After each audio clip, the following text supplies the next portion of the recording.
नमस्कार। आइए बात कर लेता हूँ सबसे पहले आपकी कनिष्ठ अंगुली के बारे में। कनिष्ठ अंगुली का जो स्वरूप है, उसकी जो लंबाई है वो सूर्य की उंगली के प्रथम पर्व तक नहीं पहुँची।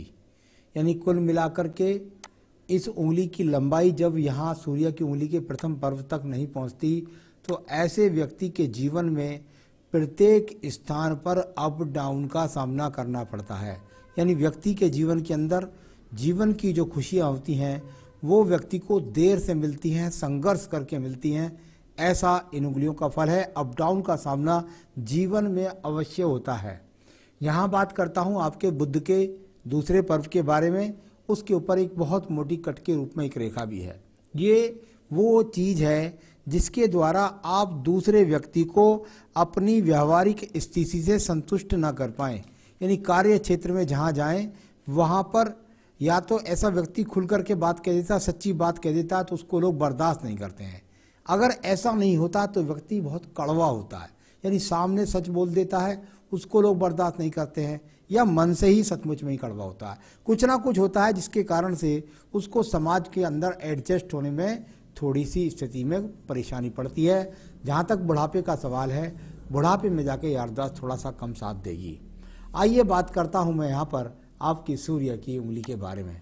सूर्य की उंगली जहाँ यश मान सम्मान के लिए जानी जाती है, वहाँ अगर मैं देखता हूँ तो बिल्कुल एकदम शनि की उंगली के साथ चिपकी हुई। यानी व्यक्ति अपने घर की जिम्मेदारियों को बहुत पूरी तरीके से निभाता है, अपने माता पिता की सेवा करता है, अपनी तरफ से अपने भाई बहनों से वैचारिक मतभेद भी नहीं करता है। साथ ही साथ यहाँ सम्मान की यदि बात करें तो कुछ हल्की सी बेल यहाँ पर आपके थर्ड पर पड़ी हुई है। यानी सूर्य के थर्ड पर बेल पड़ जाए तो व्यक्ति को अपना सम्मान पाने के लिए बहुत संघर्ष करना पड़ता है। खास तौर से नौकरी में जहाँ हो व्यक्ति वहाँ पर उसका मन नहीं लगता और अपने आप में व्यक्ति को राज्य सरकार से संबंधित कार्यों में सफलता नहीं मिलती, राजनीतिक क्षेत्र से भी सफलता प्राप्त नहीं होती है। अब मैं बात करूंगा आपकी शनि की उंगली के रूप में। शनि की उंगली और थोड़ा सा हल्का सा ऊपर जाकर टर्न करती हुई शनि की उंगली, यानी कि शनि की ढैया, शनि की साढ़े सातिया है, तो उसमें व्यक्ति के जीवन के अंदर ज़्यादा स्ट्रगल हो जाएगा। ये नीचे वाली स्थिति हैं जो व्यक्ति के जीवन के अंदर व्यक्ति को धन से संतुष्टि नहीं कराती हैं या वर्तमान में नहीं करा रही हैं। तो इस प्रकार से ये स्थिति जब हो तो जीवन में व्यक्ति को थोड़ा सा समय लग जाता है। यहाँ आपकी बृहस्पति की और साथ ही साथ सूर्य की उंगली भी लगभग इक्वल सी लगती है। यदि ये इक्वल है तो ये जीवन के बहुत बड़े समय को व्यक्ति को समान रूप से चलाती है। यानी व्यक्ति का एक सा जीवन चलता रहता है और उसमें कोई ज़्यादा ऊपर प्रगति नहीं होती। अगर नीचे नहीं जाता तो ज़्यादा ऊपर प्रगति नहीं होती है। इस प्रकार की यदि उंगलियां बराबर हो जाती हैं तो, क्योंकि यहाँ से स्पष्ट नहीं हो पा रहा कि बड़ी छोटी हैं, लेकिन अगर ऐसी हैं तो उनका कारण ये होता है। आइए बृहस्पति की उंगली को बात कर लेता हूँ। बृहस्पति की उंगली और शनि की उंगली के साथ चलती है, ईश्वर के प्रति आस्था होती है, भगवान को मानता है, साथ ही साथ अपने जो घर के बुजुर्ग होते हैं, बड़े होते हैं, उनका सम्मान करता है। यहाँ पर किसी भी प्रकार की ऐसी रेखा नहीं है जो पत्नी से वैचारिक मतभेद हो सके। आपका तो 38 की हो गई है, अभी तक शादी नहीं हुई है ऐसा आपने कहा, लेकिन भगवान की कृपा ये है जब भी आपकी शादी होगी तो पत्नी बहुत सहयोगी मिलेगी, बहुत प्रेम करने वाली मिलेगी। इस प्रकार से यहाँ पर संकेत अभी यहाँ बताओ। संतान सुख के लिए भी नहीं बोल सकता क्योंकि संतान रेखा भी अभी यहाँ पढ़ना ठीक नहीं है। ये वो रेखाएं हैं जिनको बोलते हैं बुद्ध पर्वत की रेखाएं। सम पर्वत भी है, बुद्ध पर्वत की रेखा भी है। छोटे सा यहाँ पर मछली का सा स्वरूप भी बनता ऊपर की तरफ नजर आता है। यानी कुल मिलाकर ये मछली पूरी इसलिए नहीं क्योंकि पीछे से रेखा आई है तो इसलिए इसको मछली नहीं बोल सकते। हाँ, इसको ऐसा कह सकते हैं कि एक तरह का एक वेग बनाया है धन प्राप्ति के लिए। आप संयोग करते हैं, मेहनत करते हैं, इस प्रकार की स्थिति। और यहाँ पर सम रेखाएं हैं। सम रेखाएं वाला व्यक्ति कभी जीवन में ठाली नहीं बैठता, खाली नहीं बैठता, लगातार कहीं ना कहीं से धन के आगमन बनाता रहता है। आइए बात करता हूँ सूर्य के पर्व के बारे में। सूर्य का पर्व और यहाँ पर खड़ी रेखाएं अगर ऊपर तक भी देखता हूँ तो थोड़ी सी ऊपर तक भी रेखाएं हैं। यानी जीवन के अंदर ये सूर्य पर्व से निकलने वाली रेखा का संबंध बृहस्पति पर्व से भी बना। यहाँ पर व्यक्ति अपने जीवन की जिम्मेदारियों को भी निभाता है। साथ ही साथ अगर व्यक्ति इस सही मौके पर अगर थोड़ा सा प्रयास करे तो निश्चित रूप से राज्य सरकार की नौकरी भी प्राप्त कर सकते थे। आप टेंडर्स भी प्राप्त कर सकते हैं गवर्नमेंट के, आप साथ ही साथ संविदा की जॉब भी प्राप्त कर सकते हैं। ऐसे यहाँ संकेत हैं। यहाँ कुल मिलाकर प्राइवेट सेक्टर यदि हो तो गवर्नमेंट का प्राइवेट सेक्टर अच्छा सेक्टर होता है, और जहाँ कहते हैं ना लिमिटेड कंपनियां, उनसे भी व्यक्ति अच्छा खासा संसाधन, यानी अच्छी खासी, यहाँ ऐसी बात नहीं है, आप सम्मान प्राप्त कर सकते हैं, अच्छी जॉब प्राप्त कर सकते हैं। आइए बात करता हूँ जहाँ पर भाग्य पर्व के बारे में। भाग्य का पर्व और बहुत सुंदर स्वरूप के साथ है, यानी कि इसको अगर मैं कहते हैं जैसे कि व्यक्ति का भाग्य है कि नहीं है, हाँ निश्चित रूप से भाग्य है, और बिल्कुल आपका भाग्य आपका साथ देने वाला है। आप चिंता न करें, आपके जीवन के अच्छे क्षण आने वाले हैं। अब मैं बात करता हूं इसके बाद में आपके बृहस्पति पर्व के बारे में। बृहस्पति का पर्व, और यहाँ पर एक मंगल से खड़ी रेखा, जब इतनी बड़ी रेखा बन जाए निश्चित रूप से व्यक्ति का जीवन के अंदर स्वयं का मकान बनता है। इसके लिए गणित कब बैठेगा ये अलग बात है, लेकिन बनेगा अवश्य, और आपकी ही आमदनी से द्वारा बनेगा। ईश्वर की कृपा भी आप पर बनी हुई है, दान पुण्य में भी आप पीछे नहीं रहते हैं। अब मैं बात करता हूं इसके बाद में आपकी बेलदार रेखा की। बस ये बहुत खराब संकेत है। हृदय रेखा यदि बेलदार होकर के चले तो हृदय आंगनी के आने में समय लगे, और ये बेलदार रेखा आपकी आयु के अंदर इसका रोल लगभग जिस समय आप रोड पे चल रहे हैं, इस एज में चल रहे हैं, उस समय तक तो इस बेलदार का रोल रहा ही रहा है। और इसके बाद हृदय रेखा बहुत एकदम समानता से, यानी कि बहुत जल्द मुझे लगता है कि आपके जीवन के अंदर खुशहाली बर्दाश्त आएगी आपके जीवन के अंदर, और कोई बड़े रोग के संकेत भी यहाँ पर नहीं है।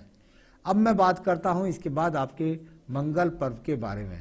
मंगल पर्व पर बहुत सारे नक्षत्र जैसी स्थितियाँ, बहुत सारी संघर्ष की स्थितियाँ, ये जब स्थितियाँ हो जाती हैं तो व्यक्ति के यहाँ से निकलकर रेखा का संबंध हृदय रेखा के साथ भी है, और मंगल क्षेत्र पर जब नक्षत्र बन जाए तो व्यक्ति जीवन के अंदर मांगलिक भी हो जाता है। तो कुल मिलाकर ऐसे बहुत सारी रेखाएं आपके मंगल पर्वत पर काटने वाली हैं, जिन्होंने बहुत मेहनत का बहुत कम फल आपको दिया है। इस प्रकार से फिर भी आप मेहनत करते हैं और प्रयास करते हैं, भाग दौड़ करते हैं और अपने साधन बनाने का प्रयास करते हैं। तो ये सब रेखाएं जब जाती हैं तो आगे जाकर कहीं ना कहीं राहु रेखा का भी रोल पैदा कर देती हैं, संघर्ष कराती हैं, मेहनत कराती हैं, तो साथ में साथ भाग्य रेखा को भी काटती हैं। यानी कुल मिलाकर के ऐसा कह सकते हैं कि आप अपनी मेहनत से अपने साधन एकत्रित कर ही लेते हैं। मैं बात करता हूं आपकी एक और रेखा के बारे में, जिसको बोलते हैं बुद्धि रेखा।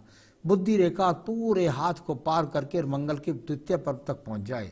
मैंने बहुत एपिसोड्स के अंदर ये कहा है, बहुत लोगों के हाथों के अंदर देखा है कि जब ये रेखा पूरे हाथ को पार करके द्वितीय पर्वत पर पहुंच जाती है तो व्यक्ति अपने जीवन में विदेशों से जुड़ करके धन प्राप्त करता है। एक बात यहाँ, दूसरी बात, ऐसा व्यक्ति यहाँ बिल्कुल इसमें कोई भी शक नहीं है कि बुद्धि का अगर इस्तेमाल करना शुरू कर दे तो बहुत, जब लोग कहते हैं कि भी ये तो बहुत सरल स्वाभाविक आदमी था, ये तो इतनी तरक्की कैसे कर ली, तो ये वो सुपर बुद्धि रेखा है, इसका इस्तेमाल कीजिएगा। आपके दिमाग के अंदर से वो योजनाएं गुप्त हैं जिसको आप अगर आप उर्जित करेंगे तो बहुत आपको लाभ मिलने वाला है। यहाँ खड़ी हुई रेखाएं आपके पास इस समय है, ये खड़ी रेखा जब हाथ के अंदर हो तो व्यक्ति, मैं इसको बोल देता हूँ कि भाई इलेक्शन में जीतना, मुकदमों में जीतना, लेकिन कभी कभी मंगल द्वितीय पर्वत पर जब रेखाएं खड़ी होती हैं तो इसका मतलब होता है ये विजयी चिन्ह है, जो आसपास आपके विवाह या आपकी जो भी चिंता है उनको दिलवाने के लिए तैयार हैं। तो ये आपका द्वितीय मंगल पर्वत पर झगड़े झंझटों से आपको विजय दिलाएगा, इसको दिखलाने वाली यहाँ पर ये रेखा। अब मैं बात करता हूँ इन रेखाओं के बारे में जो चंद्र पर्वत से कहीं ना कहीं संबंध बनाती है।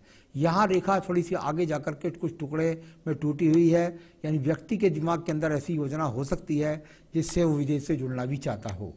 तो इस प्रकार से नीचे जाकर थोड़ा सा एक्स बनाए तो जरा व्यक्ति कभी कभी अच्छे खान पान, यानी कुल मिलाकर के कभी ड्रिंक का शौकीन, कभी स्मोकिंग का शौकीन भी रहता है।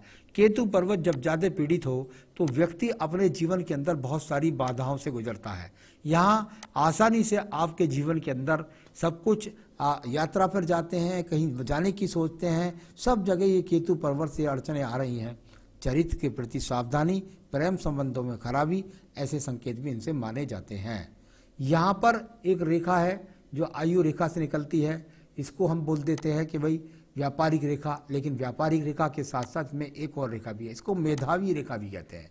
और शुक्र पर्वत से निकले तो व्यक्ति अपनी योजनाओं के द्वारा धन की प्राप्ति भी कर लेता है। तो ये अपने आप में वो रेखा है जो बताती है कि आप नौकरी के क्षेत्र करें या व्यापारिक क्षेत्र करें, आपको समान रूप से ही धन के आगमन प्राप्त होने वाले हैं। यहाँ भाग्य रेखा को देखिए, ये दूर स्थानों से जुड़ करके एक भाग्य रेखा, इससे पहले यहाँ ये दूसरी भाग्य रेखा है आपके, अगर देखता हूँ तो ये एक तरह से ये वो एज के फैक्टर हैं जिसमें आपको तरक्की मिलने वाली है। इसमें फर्स्ट रेखा जो है वो आपकी 40वें वर्ष पे खड़ी है आयु रेखा से, ये आपकी आयु का 40वां वर्ष है। इसके बाद दूसरा अगर रेखा देखता हूँ तो लगभग ये जाकर के 46वां वर्ष है, यानी कि यहाँ आपके जीवन के अंदर 40वें और 46वें वर्ष से आपको अच्छे खासे यहाँ साधन बनने वाले हैं जिससे आप जीवन में संतुष्ट होने वाले हैं। तो भाग्य रेखाएं अब आपकी ऊर्जित होना शुरू हो गई हैं। तो चलिए ये यहाँ पर है, इसके बाद और भी आगे बताऊंगा मैं आपको। अब बात करता हूँ मैं यहाँ पर आपके सीधा शुक्र पर्व के बारे में। शुक्र पर्व पूरी तरीके से खराब है। जब शुक्र पर्वत पर इस प्रकार की रेखाएं जाके जेल जैसी रेखाएं बनाए, या आपस में दीप जैसी बनाए, या क्रॉस किसी चिन्ह बनाए, या बिखराव के साथ आड़ी टेढ़ी बहुत सारी रेखाएं हो जाएं इनका फल ही नहीं समझ में आए कुछ भी, तो उसको कहते हैं शुक्र पर्वत का एक तरीके से अस्त हो जाना। इसमें एक बहुत बड़ी उल्टी मछली भी हाथ के अंदर यहाँ पर बनी हुई है। ये उल्टी मछली का होता है मतलब होता है शुक्र के साधनों में कमी लाना। ये आयु रेखा पर होती तो आयु को बढ़ाती, ये ऊपर की तरफ होती तो संसाधनों को बढ़ाती, ये नीचे की तरफ देख रही है यानी साधनों को संघर्ष से आपको दिलाएगी। तो ये इस प्रकार का संकेत शुक्र यहाँ पर मुझे पूरे हाथ के अंदर सबसे ज़्यादा खराब लगा, जिसकी वजह से आपके जीवन के अंदर बहुत साधनों में या किसी यहाँ एक्स का चिन्ह देखिएगा, आप यहाँ पर दिखाई देगा थोड़ा सा आपको एक्स का चिन्ह। यदि इस एक्स का चिन्ह के अगर आप पहले विवाह हो जाता तो आपके यहाँ तलाक से ऐसी स्थितियाँ भी बन जाती। तो ये सब इस एज के फैक्टर से पीछे रह गई हैं बातें, तो उनको छोड़िएगा। अब आइए आयु रेखा को देख लेते हैं। आयु रेखा जाकर और यहाँ दो मुखी हो जाए तो बुढ़ापे में व्यक्ति सुखी होता है, और कुल मिलाकर यहाँ पर 77-78 वर्ष की आयु भी आपकी है। तो ये तो हुआ आपके हाथ के पढ़ने का प्रारूप। अब मैं बताने वाला हूँ आपके सवालों के जवाब। पहला सवाल है आपका कि कब मेरी शादी होगी भी या नहीं होगी। ये वो हाथ नहीं है जिसके द्वारा मैं कह सकूं कि इस व्यक्ति की शादी नहीं होगी। घोर मांगलिक वाले चिन्ह हाथ के अंदर जरूर थे, लेकिन शादी अवश्य होती है, चाहे व्यक्ति मांगलिक हो। तो मांगलिक का थोड़ा सा देर से होती है, यदि पहले हो जाती है तो तलाक हो जाता है, तो उस स्थिति से आप बच गए, नहीं तो झगड़े झंझट का सामना। लेकिन अब जो भी होगा वो आपकी ये चिंता ना करें, बिल्कुल निश्चित रूप से मैं कह सकता हूँ कि आने वाले 2 वर्ष के अंदर आपके विवाह हो जाएगा। आपने कहा मुझे एक अच्छे पैकेज वाली जॉब की तलाश है, इसको मुझे कब मिलेगा। मुझे लगता है यहाँ आइए मैं देखता हूँ आपकी यहाँ 38वें वर्ष से ये एक रेखा जो यहाँ पर आपकी ये राहु रेखा काट रही है, ये रेखा काट गई है। इसके बाद में जो राहु रेखा दूसरी वाली है वो काट नहीं रही है। अगर मैं इसको देखता हूँ तो निश्चित रूप से कह सकता हूँ कि अगर इसमें कोई परिवर्तन नहीं हुआ तो 2022 के बाद में आपकी स्थिति बहुत मजबूती के साथ और सही जॉब की तरफ होंगे आप, और वहाँ से आपको अच्छा पैकेज मिलना शुरू हो जाएगा। तीसरा सवाल है आपका, मेरे जीवन में धन कितना होगा, क्या मैं रिच बनूंगा, कौन सा समय होगा। देखिए रिच बनने का मतलब कई प्रकार से होता है।